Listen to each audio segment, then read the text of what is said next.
What's going on, everybody? How you doing? In today's video, we are doing a famous Freddie Mercury interview. It's 2 parts. It's famous? Yeah, this is a pretty famous interview. I don't know if I've seen this interview before, but I've seen maybe clips and the shot, right? Just of him in his wife beater. Are you supposed to call it that? That's what it is, right? Tank top, whatever. I mean, it's not a wife beater for him, but that's a different story. I thought you were supposed to call it like... Well, that's not better. Yeah, it took you a while. Wait. I think I'll wear this one. So, alright. So we're going to check this out. When is this from? Filmed in Munich. As a band, we're about to release the Works album in 1984. Okay. So that's when this is. We're going to check this out. It's in 2 parts. If you're new here, please subscribe. Check out my videos. All kinds of videos. Reaction videos. Bass videos. Music videos. Check it out. If you like the channel, you want to support the channel, you can hit super thanks underneath this video. You can hit me direct. In the description, we got PayPal, Cash App, Venmo, Amazon wishlist, mailing address, and we do donation requests. So if there's something you want us to watch, listen to, talk about, hit us direct, PayPal, Cash App, Venmo, in the notes section. Leave a link, leave a description, let me know what you want the video to be on, we'll make the video. You can also email me at jpanreadsemail@gmail.com. Thank you guys. Alright guys, let's check out this part 1. Bam.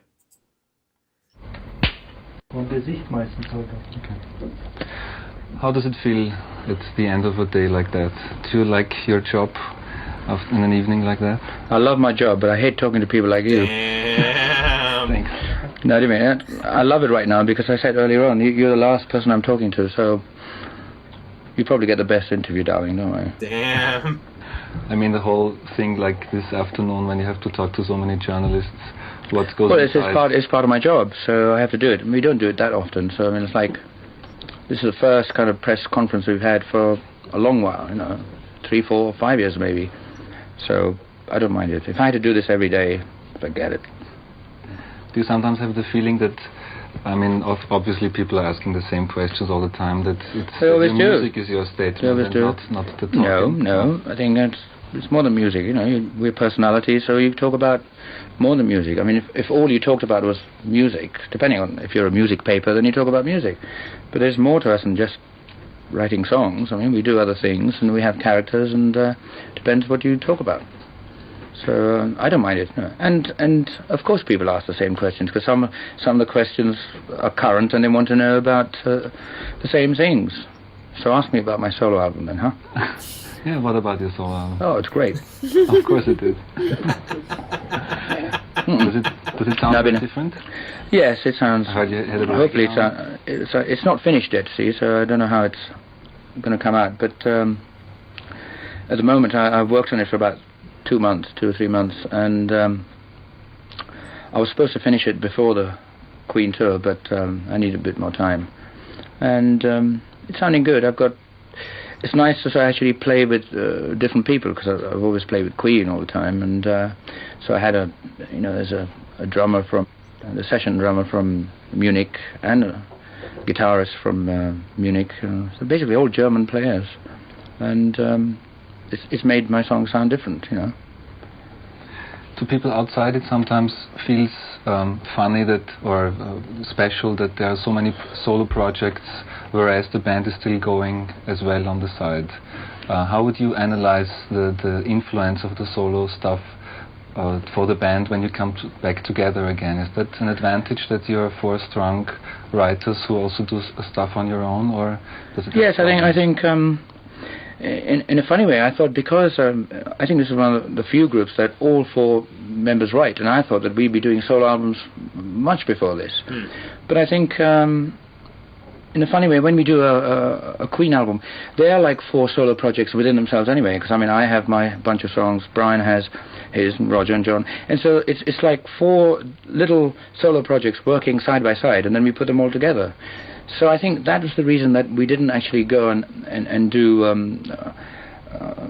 solo projects earlier on. I mean, if we were writing all the same kind of songs, then we would have gotten fed up and said, "Oh, I want to do my solo album first." But we're all writing different songs, so it keeps us interested. So for about 13 years or whatever, that was interesting enough for us to carry on. And as far as I was concerned, all Queen albums were little solo projects anyway. I was writing my kind of songs that I wanted.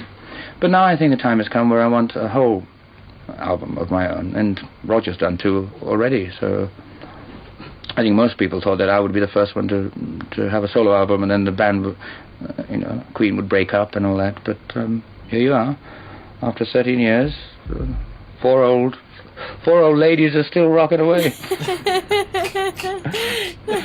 What about the actual work in the studio when you 4 come together and everybody wants to bring his side of songs? Yeah, that happens all the time. Yeah, it sounds like having also.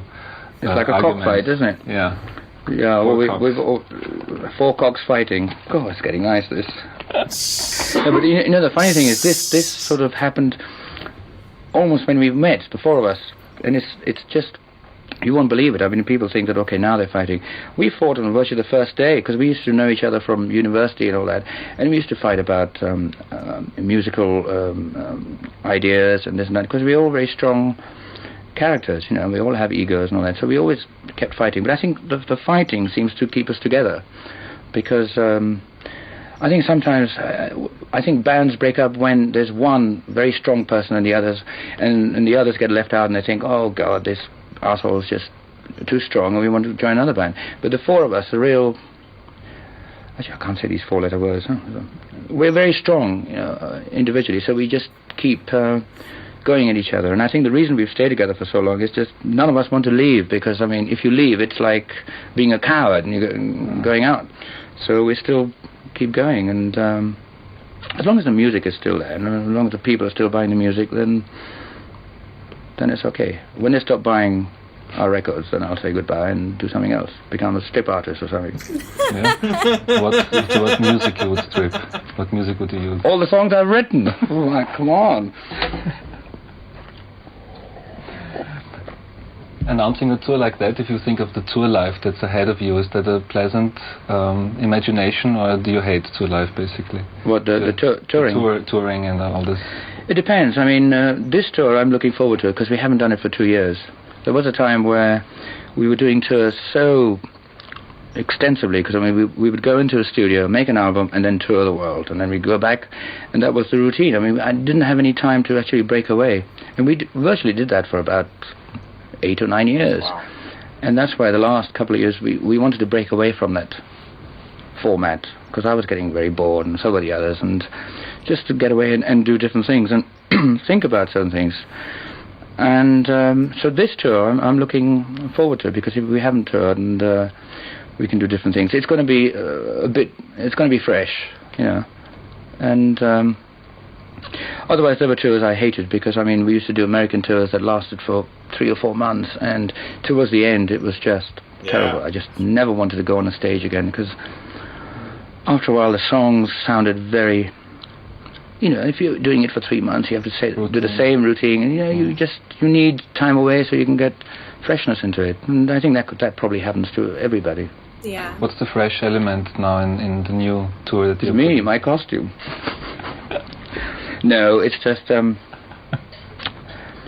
it's new. I mean, the one element that I like on this tour is that we are actually going to go all the way back and do songs from all the old albums as well, because so that I think anybody coming to see Queen this time is going to get a little piece of all the albums. So I mean, there are times where somebody comes to a show and say, oh, they didn't do anything from this album or whatever. Of course we can't do all the songs from 13 albums. We'll be there for 2 days.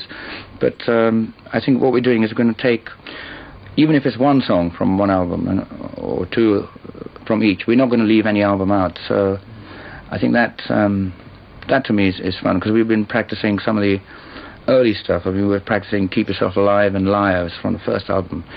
And it made me think, that about 13 years ago we were doing this, and at that time I had long hair and black fingernails and makeup and everything, the kind of thing that Boy George is doing right now. And to think that I'll sort of still be singing those songs, it sort of makes me sound old, doesn't it? Well, I don't look too bad for 37, I'll tell you. Do you have the feeling that a lot of people are imitating, because you mentioned Boy George, do you have the feeling that you see them come and go while your career is going on? You know, so many new bands. I don't think Boy George is going to come and go. I think Boy George is going to be here for a long while. They always have, I mean, there's always people that come up like that, and for me, you can always tell somebody who's going to stay, and Boy George is going to stay. I don't know. What do you think? Yes, I think so too. The question is, what will he wear in 10 years? Oh, that doesn't matter. I mean, you know, that's the least of his problems, I should think, you know. What does it mean to you? I mean, I talked to Keith Richards recently, and he said the most important thing in his career was when he realized that being on stage and being admired by young kids is not the answer to life. Did you have a similar experience once when you first of all thought that's it, and then you, from a certain stage, you're thinking of something else? No, the most important thing to me is to be happy, to be honest, to have fun. And depending on whatever I do, I mean, of course music is important to me, and because that's my life. And as long as, I mean, I can, I'll carry on as long as I write music and people want to buy it. That's important to me, but I mean, that's not the be-all and the end-all. I mean, I just, they're very, to me, happiness is the most important thing. And if I'm happy, then it shows in my work. And so basically, I just want to be happy and make a lot of money and buy a lot of things, especially in Vienna. Yeah, antique. Yep. Just a moment. All right, that's part one. Wow. Yeah, he has a really good personality. It's funny. Yeah. There's a bunch of funny parts. That's pretty funny. Yeah, this is cool. Yeah, this is definitely cool. It's a good one. It makes me like him even more. Right, and that's what I'm saying. That's why it's cool to do interviews, because it gives you that behind the scenes. Yeah, and also another thing is like all of his vocal stuff, and he's over here smoking cigarettes like this. Like, wow. Yeah, I know it used to be a thing, and lots of people smoke cigarettes. You know, also, the cigarettes back then were different. Okay, I mean, I think they were. They were probably like contributed to health problems of my grandparents. You know, I mean, they did. They were unfiltered cigarettes. They did? Yeah. Yeah, my grandparents smoked. My grandmother smoked unfiltered cigarettes. No, I know that. That's normal. Okay. I'm talking about they had health problems from cigarettes. Yeah. What did they have? Yeah, my grandmother had a stroke, and my grandfather had like 10 heart attacks. I mean, my great grandmother had strokes too, and she didn't smoke. Okay, well, I mean, there's other things that could give you a stroke. No, I know. I'm just saying that may not have been why. I mean, well, we don't have to get into this. Yeah, I mean, smoking's not good for you. We know that. I don't know. It's not good for you. I mean, is it really up for debate? I think that like what we smoke now is different than what they used to smoke. Okay. And what our ancestors smoked. Yeah. You know. Yeah. I mean, even just the paper that's wrapped around it nowadays is filled with chemicals. Just the paper. Right. You know. So, yeah.